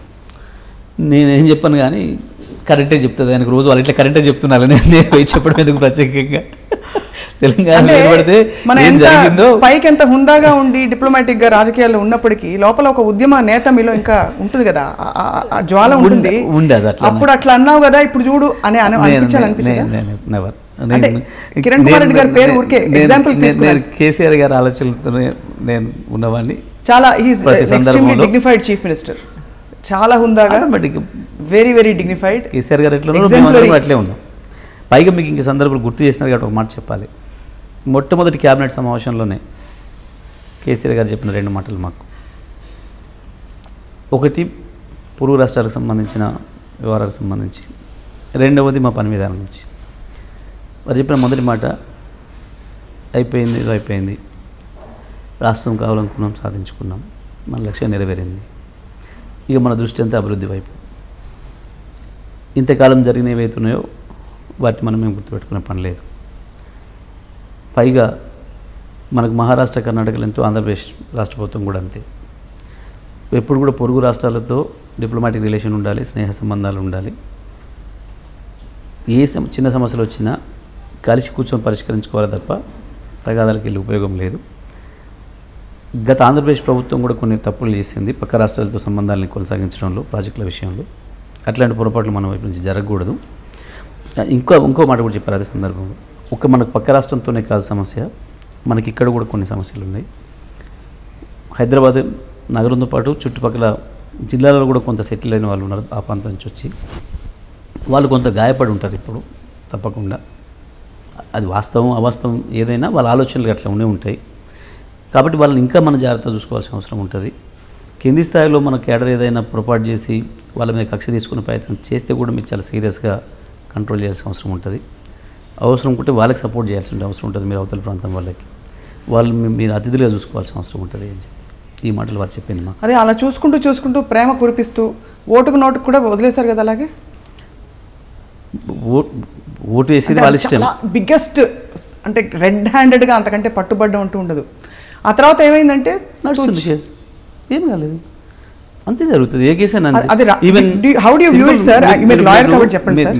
అక్కడే చూస్తున్నాం మనం, ఎక్కడైనా హత్య లాంటి నేరం జరిగిన చోట కూడా ఏం జరుగుతుంది, ఆ తర్వాత వెళ్తారు, నేరస్తుని తీసుకొస్తారు, కేసు పెడతారు, జైలుకు పంపిస్తారు, పోలీసులు ఛార్జ్షీట్ నమోదు చేస్తారు, కోర్ట్ ఆఫ్ లా తేలిస్తుంది, కోర్టు శిక్ష విధిస్తే. బట్ సార్ మీరు బాగా కోపం తెచ్చుకోవాల్సిన విషయం కాదా అది? ఎందుకు అవుతుంది? మీ వాళ్ళని కొనుగోలు చేసే ప్రయత్నం చేయడం అనేది. అందుకే కదా కేసు జరిగింది. మనము ఒక చట్ట పరిధిలో పనిచేస్తా ఉన్నాం ఎవరైనా, ఈ రాష్ట్రం వాళ్ళు కావచ్చు, ఈ దేశంలో కావచ్చు. నేను ఢిల్లీ వెళ్ళి నేరం చేసినా, వాళ్ళు ఇక్కడికి వచ్చి నేరం చేసినా అంతే. సో అది ఒక ఐసోలేటెడ్ క్రైమ్గా చూస్తారు కానీ పొలిటికల్ మోటివ్, పొలిటికల్ గేమ్లో భాగంగా చూడడం అది పాలిటిక్స్ వరకు జరిగింది అయ్యి ఉండవచ్చు. గతంలో చాలా సంఘటనలు జరిగినాయి అట్లా, వివిధ రాష్ట్రాల్లో జరిగినాయి, మన పక్కన కర్ణాటకలో జరిగినాయి చూసినాం, ఢిల్లీలో జరిగినాయి. ఢిల్లీలో పివి నరసింహరావు గారికి శిక్ష కూడా పడింది దాంట్లో, అటువంటి కేసులు ఇక్కడ కూడా పడుతుంది. రేపు కోర్టు కదా చేయాల్సింది, నిర్ధారించాల్సింది మనం కాదు. మనం రాష్ట్ర ప్రభుత్వంగా మేమేం చేయాలో అది చేసినాం. చాలామందికి మీరు అన్నట్లు కొంతమందికి బాగా కసి ఉండే వాళ్ళకి ఎప్పటికి జైల్లో పెడితే బాగుండు, ఆయనతో పాటు చంద్రబాబు కూడా పెడితే బాగుండు అని అనుకోవచ్చు. కానీ అన్నీ మనం అనుకున్నట్టు సాగబోదా, చట్టం కదా చేయాల్సింది. చట్టాన్ని ఇంప్లిమెంట్ చేసేవాళ్ళం, చట్టం ఏం చేస్తే అది వినాల్సింది ఎవరైనా. మేము కూడా జిల్లాలకు వెళ్ళొచ్చినాము ఆనాడు, ఉద్యమం నడిపినాడు. వాళ్ళు మా మీద కోపంతో పెట్టి ఉండొచ్చు జైల్లో. పెట్టిన ఎన్ని రోజులు పెట్టగలిగినారు? 10 రోజులు, 15 రోజులు, నెల రోజులు పెట్టినారు. మళ్ళీ మాకు చట్టంలో ఉండే ధర్మ పోరాటం అని మీరు అనొచ్చు. ధర్మ పోరాటమే. బట్ నేను ఏమంటున్నా అంటే చట్టం పచ్చిగా పట్టుబడిపోవడం. చట్టము దేనికన్నా హత్య చేస్తూ దొరికిన వాడిని కూడా వెంటనే తీసుకుపోయి హ్యాంగింగ్ చేశారు. ఆ ప్రాసెస్లో జరగాలంటారు. తప్పకుండా కదా, వాడికి కూడా బెయిల్ వస్తుంది, వాడు కూడా బయటకు వస్తాడు. అంటే మన దేశంలో ఉన్న చట్టాలు అట్లా ఉన్నాయి, ఆ చట్టాల ప్రకారం పనిచేస్తారు అంతే తప్ప చట్టాన్ని మేము ఇప్పుడు చేతులు తీసుకోవడం అనేది ఉండదు. ఎవరు కూడా తీసుకోవడం కూడా కరెక్ట్ కూడా కాదు. అట్లా ఎవరైనా చట్టాన్ని చేతులు తీసుకున్న వాళ్ళు ఉంటే కూడా ప్రజలు వాళ్ళని కూడా క్షమించారు. అన్ని చట్ట ప్రకారం జరగాల్సిందే. అప్పుడు తప్పింది అనుకుంటున్నారు మీరు? ఎప్పుడైనా తెరపైకి రావచ్చు మళ్ళీ. న్యాయస్థానంలో ఏ రోజు అది ఫైనల్ అయ్యే సందర్భం వస్తే అది ఏదైనా జరగవచ్చు. సో అక్కడ మేమేమో వదిలేసిందేం లేదు, ఇంకోటి ఏం లేదు. సార్ మీరు ఖాళీ సమయం అంటూ ఉంటుందా? మీరు ఇంత బిజీగా ఉంటూ ఖాళీ సమయం అనేది ఇప్పుడు నేను చూడలేదు అసలు, నెవర్. ఖాళీ సమయం అసలు సమయం ఖాళీగా ఎందుకు ఉంటుంది? అంటే ఖాళీ సమయం అంటే ఏదైనా మీకు మనసుకి కాస్త ఆహ్లాదం కోసం పుస్తకాలు చదవడం, టీవీ చూడడం లాంటివి చేస్తుంటారా? టీవీ చూడడానికి సమయం దొరకదు. జనరల్గా ఎప్పుడైనా దొరికితే కూడా ఏదైనా కాస్త కామెడీ చూస్తాను తప్ప. ఏ ఛానల్ కామెడీ ఛానల్స్ చూస్తారు? అంతే, అదే తప్ప జనరల్ పొలిటికల్ ఛానల్ కానీ వార్తలు అవి చూడరు? అసలు నాకు ఎప్పుడు అలవాటు లేదు. పేపర్లు చదవాలి సహజంగా. అంటే పుస్తకాలు అన్నట్టు మీరు అన్నట్టు పుస్తకాలు గతంలో బాగా చదివేది, కానీ తెలంగాణ ఉద్యమంలోకి వచ్చిన తర్వాత సమయం లేకుండా పోయింది, అందుకని చదవలేకపోయినాం. ఇక ఇప్పుడు ఖాళీ సమయం అనడానికి లేదు. మేము ఖాళీ చేసుకోవాలి, ఏదైనా అవసరమైతే ఏదైనా ప్రైవేట్ పని కొరకు, ఇంకేదైనా కుటుంబానికి సమయం ఇవ్వడం కొరకు కొంత ప్లాన్ చేసి చేసుకోవాల్సి ఉంటుంది. అంతకుమించి అవకాశం ఉండదు. మీ కుటుంబం గురించి చెప్పండి సార్. అంటే చాలామందికి మీకు సన్నిహితంగా ఉండే వాళ్ళకి తెలుసు, కానీ బయట వాళ్ళకి తెలియదు. కుటుంబం అంటే మేము అన్నదమ్ములుగా 4 అన్నదమ్ములు, మాకు సోదరి, నా చిన్న కుటుంబంగా నేను, నా భార్య, 2 పిల్లలు, బాబు పాప. What you dream for your self? నాకెందుకు మొదటి నుంచి డ్రీమ్స్ లేవు. నాకు చిన్నప్పటి నుంచి కూడా పని చేయడం వరకే మన బాధ్యత అనేది ఒకటి ఉండేది. ఏం పని చేయాలన్న విషయంలో మాత్రం నాకు స్కూలింగ్ నుంచి ఒకటి ఉండేది. అంటే స్వేచ్ఛగా ఉండాలి, ఉద్యోగం చేయొద్దు అనేది ఒకటి ఉండేది మొదటి నుంచి. ప్రభుత్వ ఉద్యోగం చేయొద్దు అనేది ఒకటి ఉండేది. ఇంతకంటే పెద్ద ప్రభుత్వ ఉద్యోగం ఉంటుందా? అదే నా బాధ. నేను వద్దనుకొని ప్రభుత్వ ఉద్యోగంలోకి వచ్చినానే. అదే అదే అంటే వాస్తవానికి నాకు ఎట్లా ఉండేదంటే కొంత నాకు ఇంగ్లీష్ మీద వ్యతిరేకత ఉండేది చిన్నప్పుడు. ఇంగ్లీష్ మీడియము ఇంగ్లీష్ మీద వ్యతిరేకత ఉండేదా? ఓహో, బాగా. ఎందుకు అని అంటే నేను చదువుకున్న చదువు బ్రిటిష్ వాళ్ళు మనని పరిపాలన చేసారు, 200 ఏళ్ళు మన ఇట్లా పీడించారు, అట్లా పీడించిండు, గాంధీజీ పోరాటం చేసే వాళ్ళని పంపించిండు. ఇదంతా చదివినప్పుడు ఆ లెసన్ చదివిన తర్వాత నేను మా ఇంగ్లీష్ టీచర్ కూడా పెట్టుకున్నాను. మిగతా అన్ని సబ్జెక్టులు లేదు, అది చదవకపోయేది. అదే నువ్వు ఇంగ్లీష్ చదువురా ఐఏఎస్ అవుతావు అనేది. అని నేను జీతం ఉండను, నేను లేదు. అరే ఐఏఎస్ అంటే ఎట్లాంటివి ఏంటంటే అవును ఆయన మాత్రం ఏముంది పెద్ద, ఆయన కూడా గవర్నమెంట్ సర్వెంటే కదా అని భావంతో మాట్లాడేవాడిని నేను. అట్లా కాదురా నువ్వు అయితే లాయర్ అని అవుతారా, లాయర్ అంటే ఆ లాయర్ని అవుతా అని. లాయర్ కావాలని ఇంగ్లీష్ చదువురా అనేది ఆయన. నేను ఇంగ్లీష్ మాత్రం చదవను అనేది. అంటే ఆ ఏజ్లో ఏర్పడే భావన అది. అప్పటి నుంచి నేను జర విద్యార్థులు కలుపుకొని పోయి సామాజిక కార్యక్రమాలు చేసే పనులు ఉంటుండేవన్నీ. సో నాకు సామాజిక సేవ చేయడం అనేది ఒక ఆలోచన తెలియకుండానే కలిసి వచ్చింది. అది పిల్లలతో పాటు మేము మా స్కూల్కి వెళ్తున్న క్రమంలో చుట్టుపక్కల కంప చెట్లు ఉండేవి బాగా. ఓ రోజు నేను అందరినీ సండే నాడు గ్యాదర్ చేసేసుకొని ఆ చెట్లన్నీ కొట్టేసేసినాను. గొడ్డలు తీసుకొని వచ్చి అందరి మైండ్లలో ఉండేవి కాబట్టి సండే మొత్తం ఇక్కడి నుంచి అక్కడికి. అట్లా ఆ తర్వాత మళ్ళీ ఆలోచన వచ్చింది. స్కూల్ చుట్టూ ఉండేదానికి కూడా మాకు కాంపౌండ్ వాళ్ళు లేకుండే, కాంపౌండ్ కూడా చెట్లతోనే ఉండేది, కంప చెట్లతోని. వాటన్నిటిని కూడా కట్ చేసేసి మంచిగా నీట్గా చేసేసుకోవడం. ఇట్లా కలెక్టివ్గా అందరు కలిసి పని చేయడం, అందరం కలిసి ఏదైనా గుట్ట ఉంటే గుట్టెక్కాలని చెప్పేసి గుట్టలు ఎక్కడం. అట్లా కలిసి పని చేసేది ఏదైతే ఉందో నాకు అట్లనే ఒక సామాజిక నేపథ్యం ఇప్పుడు నాకు వాళ్ళతో కలిసి పని చేయాలి, ప్రజలకు కలిసి పని చేయాలని ఒక భావన వచ్చింది. ఉద్యోగం చేయాలనే భావన ఎప్పుడు లేదు. అట్లా అందుకని నాకు పెద్దగా కళలు కోరికలు ఏం లేకుండే.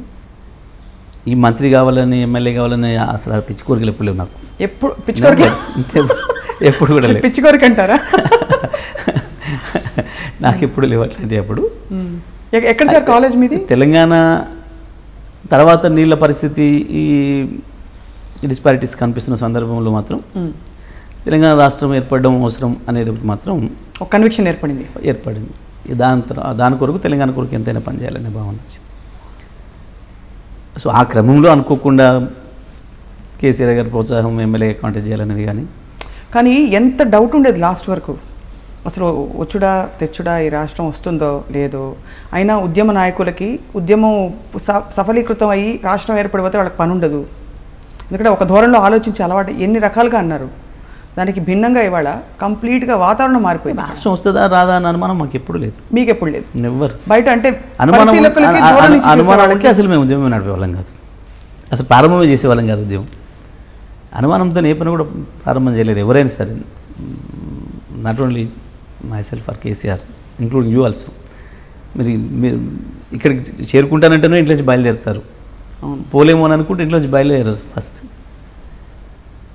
వర్షం వస్తుందేమో, పిడుగులు పడతాయేమో, చెట్టు కూలుతుందేమో, అది అనుమానాలతో ఇంటికాడ ఆగిపోతారు. ఎట్టి బస్సులో రీచ్ అవుతాను అనుకుంటేనే బయలుదేరుతారు. అట్లాగే ఉద్యమం ప్రారంభం చేసినాడే చెప్పినారు కేసీఆర్ గారు. ఎట్టి బస్సులో ఈసారి రాష్ట్రం ఏర్పడి తీరుతుంది, ఎవరికి సందేహం అక్కర్లేదు. ఇప్పుడు కొంచెమైనా చూసే వాళ్ళకి అనుమానాలు ఉంటాయి, బయట వాళ్ళకి సందేహాలు ఉంటాయి, చాలా ఉంటాయి. కానీ అందులో నిలబడి చేసే వాళ్ళకి ఉండే ఆ విశ్వాసం అదే ముందు నడుతుంది. పక్క రాష్ట్రం చూస్తే మీకు ఎక్కడైనా మనసులో అయ్యో పాపం అనిపిస్తుందా? అంటే వాళ్ళు ఎక్కడ మళ్ళీ తవ్వుకుంటూ మళ్ళీ మొదలుపెట్టి కొత్త రాజధాని ఎప్పటికి కడతారో, వాళ్ళ సెక్రటేరియట్లు మొదలుకొని బిల్డింగ్లే లేవు, స్థలం లేవు, రైతులు భూములు ఇవ్వట్లేదు. బిల్డింగ్లు భూములు మీరు అంటున్నారు, 30,000 భూమి ఇప్పటికే వాళ్ళు సేకరించి పెట్టుకున్నారు. అంటే లాక్కుంటున్నారు ఇంకా తప్పనిసరి పరిస్థితిలో. ఇప్పుడు పక్క రాష్ట్రం కాబట్టి పెద్దగా మాట్లాడక్కర్లేదు, కానీ అక్కడ కూడా మాలాగా ఒక మంచి నాయకత్వం ఉంటే బాగుండని మాత్రం అనుకుంటారు. ఇప్పుడు లేదనే ఒప్పుకుంటున్నారు. అయితే నేను అనడంలే. నేను మొన్న అమెరికా వెళ్ళినప్పుడు ఒక మిత్రుడు, ఆంధ్ర ప్రాంతానికి సంబంధించిన మిత్రుడు కూడా కదా ఆయన, నాకంటే పెద్ద ఆయన, 70 సంవత్సరాలు ఉంటాయి. ఆయన 25 సంవత్సరాలు అయిందంటే అమెరికాకి వెళ్ళి, బాగా స్థిరపడి ఉన్నాడు అక్కడ. అని నేను నా ఫ్రెండ్ ఆఫీస్కి పిలిస్తే పోయి అక్కడ కూర్చున్నాం. తను కూడా వాళ్ళతో కొలిగి ఉన్నట్టున్నారు, వచ్చి కూర్చున్నాడు. ఇట్లాగే మాట్లాడుతూ, సార్ కేసీఆర్ గారు సేవలు ఒక్క తెలంగాణకి ఎందుకు పరిమితం కావాలి సార్, మహారాష్ట్రానికి కూడా కావాలి కదా అన్నాడు. ఆంధ్ర ప్రాంతం వాళ్ళు అంటే నిజమా సార్? అంటే నిజమంటే మీరు చెప్పలేదు కదా, ఆయన మీన్ చేసి అన్నారని. అయ్యో అని అనడమే కాదు, ఆయన ఏమంటాడంటే ఇది నేను ఒక్కనంటున్న మాట కాదు సార్, మీరు ఇవాళ ఆంధ్రాలో కనుక ఎక్కడైనా ఎన్నికలు వస్తే కేసీఆర్ని పోటీ పెట్టండి, బ్రహ్మాండ మేరతో గెలుస్తాడు, ప్రజలు కోరుకుంటున్నారు అట్లా. కేసీఆర్ అయితే ఉంది కదా కొంచెం స్పష్టంగా చాలామంది రాజకీయ విజయవాడ వెళ్ళినప్పుడు మాతో అప్రోచ్ అవుతున్నారు, మమ్మల్ని అప్రోచ్ అవుతున్నారు చాలామంది. సార్ ఇక్కడ పార్టీ పెట్టండి, టీఆర్ఎస్ పార్టీ పేరు కూడా మార్చక్కర్లేదు, తెలుగు రాష్ట్ర సమితి అంటే సరిపోతుంది, మాకు ఇవ్వండి బ్రాండ్ మెసేజ్ చేసేస్తాం మీ పేరు మీద కూడా తిరుగుతున్నారు. ఫ్రాంచైజింగ్ ఫెసిలిటీ ఉందని మాకు తెలియదు చాలా మంది.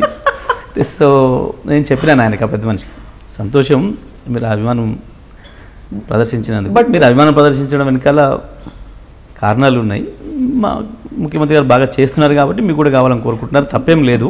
మోరోవర్ నేను ఇంకో మాట కూడా చెప్పినాను, ఇంకా మా మిషన్ పూర్తి అవ్వలేదు, తెలంగాణకి కేసీఆర్ అవసరం ఇంకా చాలా ఉంది, మా అవసరం అయిపోతే అప్పుడు ఆలోచిస్తాం, మా తెలంగాణ అనుకున్న పద్ధతిలో బంగారు తెలంగాణ అయిపోతే అప్పుడు మీ కొరకు కూడా ఆలోచన చేస్తాం, అట్లేం లేదు అని చెప్పినాను నేను. ఆఖరి సూటి ప్రశ్న సార్, ఇది బహుశా ఎవరు సమాధానం చెప్పరు తెలిసినా, లేకపోతే కేసీఆర్ గారి రాజకీయ వారసులు ఎవరు? మొన్న ఎన్నికలు జరిగింది తమిళనాడులో, అక్కడ కరుణానిధి 90 ఏళ్ళు ఇప్పటికీ ఆయనే చెప్పలేదు రాజకీయ వారసులు. రాజకీయ వారసులని ముందు ప్రకటించడం అనేది రాజకీయం కాదు, ప్రకటించరు అట్లా, చర్చించే అవకాశమే లేదు ఇప్పుడు. ఎందుకంటే కేసీఆర్ గారు మంచి సంతోషంగా హ్యాపీగా ఆరోగ్యంగా ఇంక 20, 25, 30 సంవత్సరాలు చేయగలిగిన స్థితిలో ఉండగా మా ప్రయాణం మొదలుగాక ముందే మీ వారసుడు ఎవరైనా అడగంటే ఇది అన్యాయమైన మాట. అది కరెక్టే లేండి. అంటే అలా కాదు, అంటే ఎప్పుడు కూడా ఒక రాజు నడుస్తుంటే యువరాజు ఎవరు అని అడుగుతారు న్యాచురల్లీ. మీరు రాజరికంలో అడిగితే నేను చెప్పగలను సమాధానం, కానీ మనం ప్రజాస్వామిక పరిపాలనలో ఉన్నాం, అది అసలు అది ఉత్పన్నమయ్యే సందర్భం కూడా కాదు. ఖచ్చితంగా ఇంకా 10 కాలాలు సంపూర్ణంగా పరిపూర్ణంగా ఆయన అనుకున్నవన్నీ అమలు పరచాలని మనస్ఫూర్తిగా ప్రతి పౌరుడు కోరుకుంటున్నాడు తెలంగాణ రాష్ట్రంలో, అది దానికి నిస్సందేహంగా. కానీ అడగడం వెనక ఉద్దేశం ఏమిటంటే ఏదో కుటుంబం రాజకీయాలు ఎవరు నంబర్ 2 ఎవరు అంటే యూజువలీ పార్టీలో నంబర్ 2 ఎవరు అనే ఒక ప్రశ్న సహజంగా పుడుతుంది. బికాస్ కేసీఆర్ గారు కాకపోతే ఇంకో మాట కూడా చెప్పాలి, ఇక్కడ ఈ దేశంలో ఏ రాజకీయ పార్టీలో ఏ ప్రభుత్వంలో నెంబర్ 2 లేవు, ప్రభుత్వాలలో నెంబర్ 2 అనేది లేదు, రాజకీయ పార్టీలలో నెంబర్ 2 అనేవి లేవు. ఇక్కడ లేని ఒక మంచి చోట ఎందుకు వస్తే చర్చ 29 రాష్ట్రాల్లో ఎక్కడ చెప్పలేరు మీరు పలానా చోట నెంబర్ 2 అని. కేంద్రంలో కూడా చెప్పలేదు, అఖిలేష్ యాదవ్ లేదు, అలా ఆయన చెప్పలేదు. అఖిలేష్ ఆయన ఉండగానే సొంతంగా వచ్చేసాడు, టాలెంట్ నిరూపించుకున్నాడు వచ్చాడు. అట్లా చూస్తే మీరు చాలా మంది ఉన్నారు దేశంలో, మరి ఎవరు కూడా అందరూ కూడా సక్సెస్ ఏం కాలేదు అట్లా చూస్తే. So it's a matter of time and chance. అంటే ప్రస్తుతానికి మాత్రం నాయకుడు వెంట అందరూ కలిసి సమంగా నడుస్తున్నారంటారు. ఉన్న నాయకుడు చేయలేని స్థితికి పోయినాడు, వాళ్ళ ప్రజలు నిర్ణయించుకుంటారు ఎవరో టాలెంట్ బట్టి మాట్లాడదు సార్. ఇప్పుడు సో ఎక్కడైనా కానీ ఇక్కడ కాదు, నేను ఎక్కడైనా సరే ఆ పరిస్థితి ఉన్నప్పుడు వాళ్ళు చర్చ చేసుకుంటారు ప్రజలు. కానీ ఇక్కడ మా ప్రస్థానం ఇప్పుడు ప్రారంభమైంది, ఇంకా తెలంగాణకు చాలా చేయాల్సి ఉంది. కేసీఆర్ గారు ఈ రాష్ట్రాన్ని దేశంలోనే నెంబర్ 1 రాష్ట్రంగా చేయాల్సిన అవసరం ఉంది. ఈ టైంలో చర్చని అంశమే కాదు, బోల్డ్ అంత పని ఉంది ఇప్పుడు చేయడానికి. తప్పకుండా గతంలో అదే మీకు ఆ మాట చెప్పాలి, అక్కడ మిస్ అయినాం మనం. మా క్యాబినెట్లో చెప్పిన ఇంకొక మాట ఏంటంటే, మీరు అయిపోయింది ఇంకా రాష్ట్రం సాధించినాం, మీకు ఎమ్మెల్యేలు మంత్రులు అయిపోయినాం, ఇప్పుడు హ్యాపీగా ఉండొచ్చని అనుకుంటున్నారేమో. మీరు అట్లా అనుకుంటే పప్పులో కాలేసినట్టే. ప్రజలు మీ మీద పెట్టుకున్న ఆశలన్నీ నెరవేరాలంటే మీరు గతంలో ఉద్యమంలో ఎంత పని చేసినారో అంతకంటే ఇంకా 2 గంటలు ఎక్కువ పని చేయాలి, ఒక పూట కడుపు మార్చుకొని అయినా పని చేయాలి. అట్లా చేస్తేనే ఈ 5 ఏళ్లలో ప్రజల ఆకాంక్షలు చేరుకోగలుగుతారు. మీరు ఆ పద్ధతిలో ఉండాలి మీ ఆలోచనలన్నీ అని చెప్పినారు. మాకు చెప్పినారు, మాకంటే ఎక్కువ వారే చేస్తున్నారు. ఈ 2 సంవత్సరాల కాలంలో ఒక ఇంజనీర్గా, ఒక సైంటిస్ట్గా ఎన్ని అవతారాలు ఇస్తున్నారు, అన్ని అవతారాలు ఇస్తున్నారు. ఈ రాష్ట్రానికి గడిచిన 60 సంవత్సరాల నష్టాన్ని పూడుస్తూ ఇంకా 100 సంవత్సరాలకు కావాల్సిన అభివృద్ధికి పునాదులు వేసినాడు. ఈ 2 సంవత్సరాల కాలంలో అన్ని ప్రణాళికలు చేసినారు కేసీఆర్ గారు. సో అట్లా పనిచేస్తూ ఉన్నారు. అందుకే దాదాపుగా ప్రతిపక్షం కనుమరుగైపోతున్న ఒక రాష్ట్రంగా చూస్తున్నాం. పెక్యులియర్ పరిస్థితి ఏర్పడుతుంది. మెల్లిగా అక్కడి నుంచి ఇక్కడికి వచ్చేస్తున్నారు అందరూ. ఇక్కడ ఏం పని మాకు అని చెప్పి కొంతమంది. వాస్తవం ఇక్కడైనా నేను ఇంతకుముందు చెప్పినాను, ఆశ లేని కాడ, భవిష్యత్తు లేని కాడ, దాని మీద విశ్వాసం లేని కాడ ఎవరు ఉండరు. విశ్వాసం నిజంగా అంతమందికి చోటు ఉందంటారా? ఇంకా విస్తరింపజేసి అందరినీ చేర్చుకుని మళ్ళీ అందరినీ మేనేజ్ చేసుకుని పార్టీ పరంగా, ఇది ప్రభుత్వం పరంగా కాదు, పార్టీ పరంగా చోటు ఉన్న వాళ్ళే ఉంటారు. మిగతా వాళ్ళు ఫైట్ చేసి వెళ్ళిపోతారు, మళ్ళీ అలిగి వెళ్ళిపోతారు, బయట అరుగు మీద కూర్చుంటారు. అది వాళ్ళ సమయం కొరకు వెయిట్ చేస్తారు అంతే, ఖాళీ అయ్యేంతవరకు వెయిట్ చేస్తారు, సింపుల్. ఏమైనా అంతే, నువ్వు ఒక ఇంటికి వెళ్తే పట్టేంతమంది రూమ్లో పడతారు, ఎక్కువైతే బయట నుంచి ఉంటారు, రూమ్ నుంచి ఎవరు బయటకు వచ్చినప్పుడు వీళ్ళు వెళ్తారు, ఖాళీ అయితే. Survival of the fittest, simple అంతే. సార్ మీరు సినిమా పాటలు, రఫీ పాటలు వింటారంటారు, నిజమా? నేను వాస్తవానికి కూడా తక్కువ, సమయం తక్కువ. ఒక సందర్భంలో చెప్పారు మీరు, అంటే పాత పాటలు కొన్ని వినేవాళ్ళని. ఎప్పుడైనా అవకాశం దొరికితే కానీ 15 సంవత్సరాలుగా ఏది 2 పాటలు మాకు చెప్పండి, మీ పేరు చెప్పి మేము పాడము. నేను చెప్పలేను, నాకు సినిమా చూసింది స్టోరీ గుర్తుండదు, విన్నది కూడా పాట ఏదో. నాకు జనరల్గా ఇంకా ఒక మాట చెప్పాలంటే, నాకు ఎక్కువగా నేను ఇష్టపడింది, ఎప్పుడన్నా నన్ను కాదిలించేది గోరటి వెంకన్న పాటలే. అబ్బా, న్యాయంగా నాకు మిగతా వాళ్ళ పేర్లు నాకు తెలియదు, కానీ అవి ఏది అంటే కూడా ఇదని చెప్పలేను. మళ్ళీ వచ్చేటప్పుడు వింటున్నప్పుడు ఎంజాయ్ చేస్తాను. ఆయన మహానుభావుడు సార్, నో సందేహం లేదు అసలు. కానీ తెలంగాణ రాష్ట్రం బయట ఎవరు నచ్చుతారు మీకు చెప్పండి? గాయకుడిగా కావచ్చు, కళాకారుడిగా కావచ్చు, నాకు నాయకుడిగా కావచ్చు. కొంచెం కష్టం నేను చెప్పడం, ఎందుకంటే నేను ఎప్పుడు కూడా దాని మీద దృష్టి పెట్టలేదు. మరీ అన్యాయం sir. Right sir, thank you for being so sportive. ఈరోజు మేము అడిగిన అన్ని ప్రశ్నలకి మీరు సమాధానం చెప్పడం. ఐపీఎల్ ఎలా ఉంది సార్ మీకు ఇవాళ ఇంటరాక్షన్? బాగుంది ఖచ్చితంగా. అంటే మరిన్ని అంశాలు తెరపైకి వస్తున్న కొద్దీ మీరు సమయం కేటాయించారు కాబట్టి మరొకసారి మా సందర్భంలో మిమ్మల్ని వచ్చి కదిలిస్తాం, విషయాలు తెలుసుకుంటాం, ప్రజలకి తేటతెల్లం చేస్తాం. తప్పకుండా, ఆల్వేస్ వెల్కమ్. నమస్కారం సార్. నమస్తే.